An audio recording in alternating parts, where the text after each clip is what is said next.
Bonsoir à toutes et à tous et merci d'être avec nous. C'est le programme du soir sur New World Info.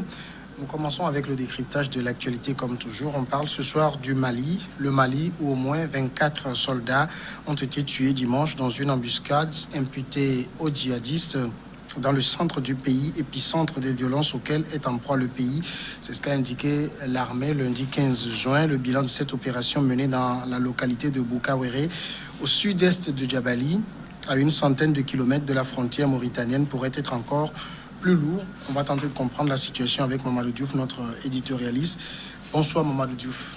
Bonsoir Samuel. L'armée malienne est tombée dans une embuscade. Comment les choses se sont-elles passées? Encore une fois, malheureusement, une colonne de l'armée malienne qui était dans des véhicules, une soixantaine de personnes, entre 60 et 64 selon les sources, sont tombés sur une embuscade tendue par les groupes armés qui sont dans cette zone du centre. Et malheureusement, c'est comme si la puissance de feu était encore une fois du côté des groupes armés, de sorte que jusqu'à présent, on n'a donné aucun bilan concernant ces groupes armés qui ont attaqué. Le bilan qu'on donne, c'est qu'il y a au moins 24 tués au niveau de l'armée malienne. Il y a eu 8 personnes qu'ils ont considérées comme des rescapés. C'est les premiers à avoir rejoint le camp et à donner l'information. Au départ, on parlait de disparus.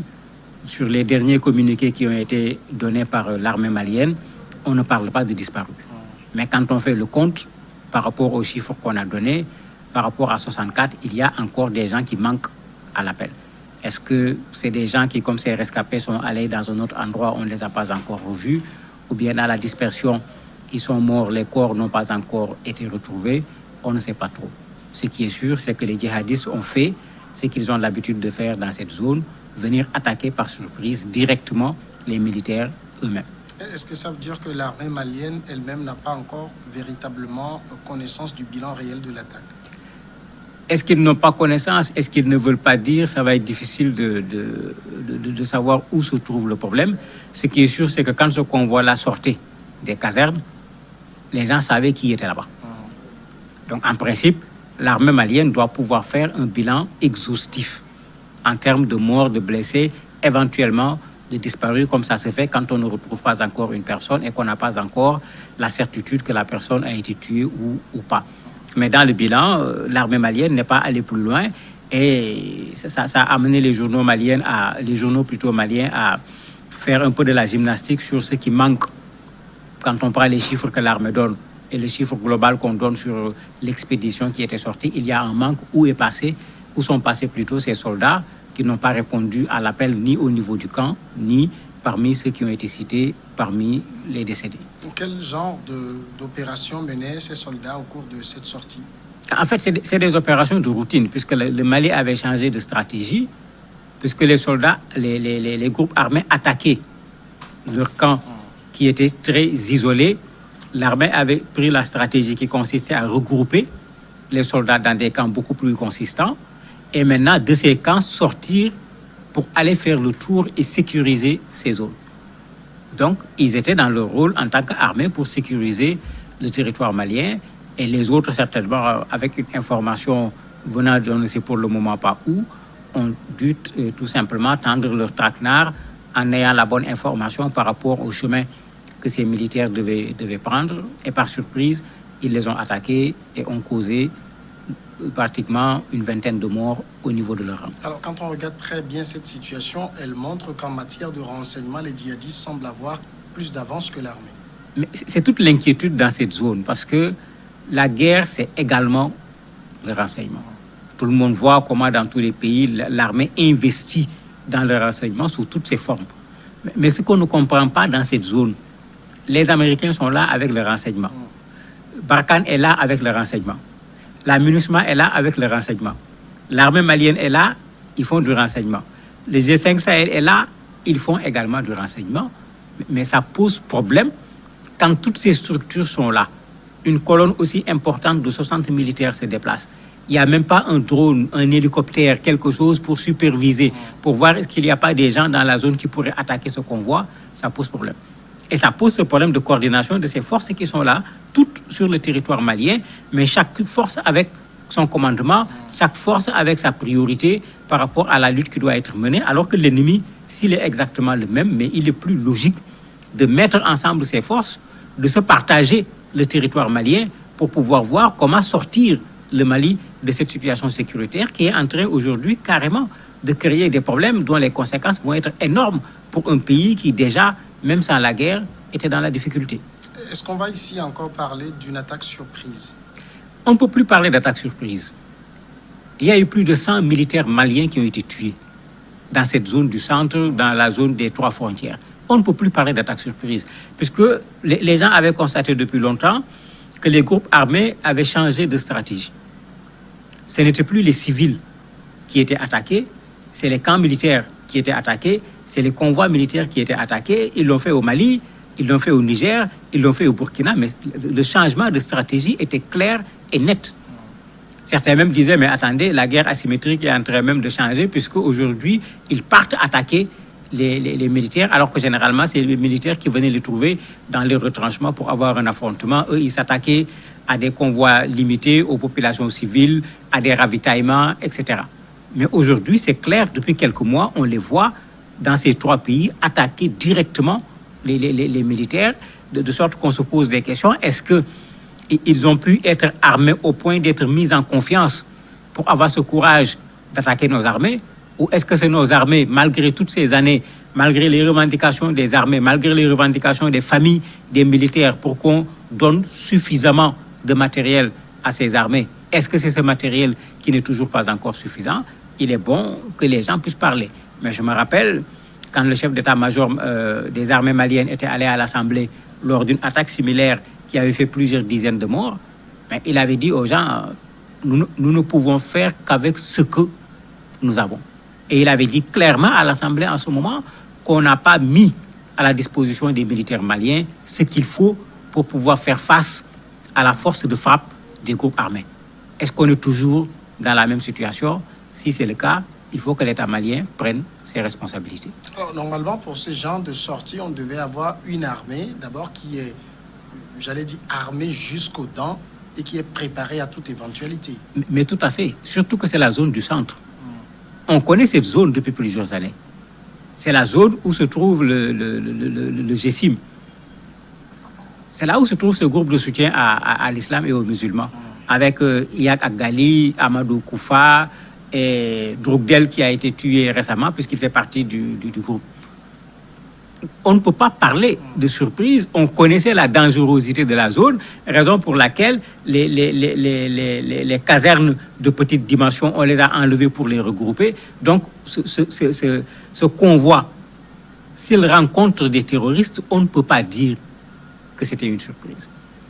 Ce qui n'est pas concevable, c'est qu'ils les rencontrent et qu'ils n'aient pas de quoi répondre par rapport à une attaque, puisque c'est eux les militaires. C'est eux qui ont été entraînés, c'est eux qui sont organisés en principe. Les autres, on les appelle des groupes armés. Je ne crois pas qu'ils soient mieux entraînés que l'armée malienne. Il y a certainement un problème de puissance de feu qui s'est posé entre les 2 troupes qui se sont rencontrées. Est-ce que l'attaque a été revendiquée? Pas encore, mais on est malheureusement habitué dans cette zone à cela. Parfois, les attaques sont revendiquées, parfois elles ne le sont pas. Souvent, ce que les spécialistes font, puisqu'on sait généralement où est la zone où se trouve le GESIM, où est la zone où se trouve l'État islamique avec l'État islamique au Grand Sahara de Sahraoui. La première information qu'on prend, c'est où a eu lieu l'attaque. Et quand c'est dans la zone de quelqu'un, c'est lui qu'on soupçonne le premier. La deuxième information qu'on prend, c'est le modus operandi. Comment l'attaque s'est produite, etc. Ça permet parfois de dire ça doit être tel groupe ou tel autre groupe, en attendant que le groupe lui-même revendique pour qu'on sache qu'il s'agissait bien de tel ou de tel autre groupe. Ça pourrait faire partie j'allais dire, d'une vengeance menée par ces groupes à la mort de Droukdel? On ne peut pas l'exclure. On ne peut pas l'exclure parce que la zone est la zone du GESIM et Droukdel était un parmi les ténors de ce GESIM-là. Est-ce que c'est une façon pour eux de se venger? Mais on va se poser en ce moment la question, pourquoi l'armée malienne? Parce que ce n'est pas l'armée malienne directement qui a attaqué Droukdel, c'est l'armée française. Pourquoi ils sont attaqués par l'armée française et ils vont aller se venger sur l'armée malienne. Il y a cette interrogation qui est là. Mais comme c'est des groupes terroristes qui, de façon générale, ne font pas trop de distinguo quand ils font des attaques, ça peut être pour eux également une façon de montrer que même si vous avez tué notre chef, nous sommes là, nous sommes encore capables de faire du mal, même si ce n'est pas encore la vengeance sur ceux qui ont assassiné leur chef. Alors, vous l'avez dit tantôt, on a dans le Mali la présence des troupes françaises, des Américains, du G5 Sahel. Finalement, la question de leur inefficacité se pose à nouveau. Oui, malheureusement, il ne faut pas qu'on oublie que c'est ça qui avait amené la conférence de Pau. Ce n'est pas la première fois que les analystes, les populations, les stratèges sur le plan militaire disent mais ce n'est pas possible. La MINUSMA fait 13 000 hommes, toute seule. Les Français font actuellement, le Barkhane fait à peu près 5 100 hommes. Le G5 Sahel, on est en train de rassembler 5 000 hommes. Mais les groupes armés, ils sont combien? Et les analystes avaient posé le problème en disant mais qu'on nous explique. Et regardez tout ce qu'il y a comme moyen. Les Américains sont là avec le renseignement, bien qu'ils soient en train de vouloir se désengager également de cette partie du Sahel. Les Français sont là avec des drones, avec des avions de reconnaissance, mais il faut qu'on explique parce qu'il y a quelque chose qui manque. Et c'est ça qui avait amené parfois les populations à aller très loin, même en disant qu'en fait, c'est peut-être même ces étrangers-là qui sont à l'origine du problème. Et c'est ça qui avait fait réagir le président français, puisque certains Maliens étaient allés jusqu'à dire carrément en fait, les terroristes, c'est des gens qui sont amenés par la France. Puisque les gens avaient du mal à comprendre comment on peut expliquer tout ce tas d'hommes qui sont là, ce matériel militaire qu'ils ont pour faire la guerre. Et au lieu de voir le terrorisme reculer, on voit le terrorisme aller de plus en plus de l'avant et même prendre aujourd'hui les initiatives. Donc le problème reste posé jusqu'à présent. Il y a de quoi revoir la stratégie de lutte avec toutes les armées qui sont présentes sur le territoire malien. Est-ce qu'on peut finalement valablement conclure qu'il est très difficile à l'armée malienne d'être pris dans une embuscade et de porter un coup dur à l'ennemi? Pour le moment, c'est ce qu'il faut retenir. Parce que si on regarde sur plusieurs mois, toutes les attaques que l'armée malienne a subies, quand on fait un bilan macabre, parce que c'est comme ça qu'il faut l'appeler, entre le nombre de tués du côté de l'armée malienne et le nombre de tués du côté des assaillants, c'est le nombre de tués du côté de l'armée malienne qui est à chaque fois le plus important.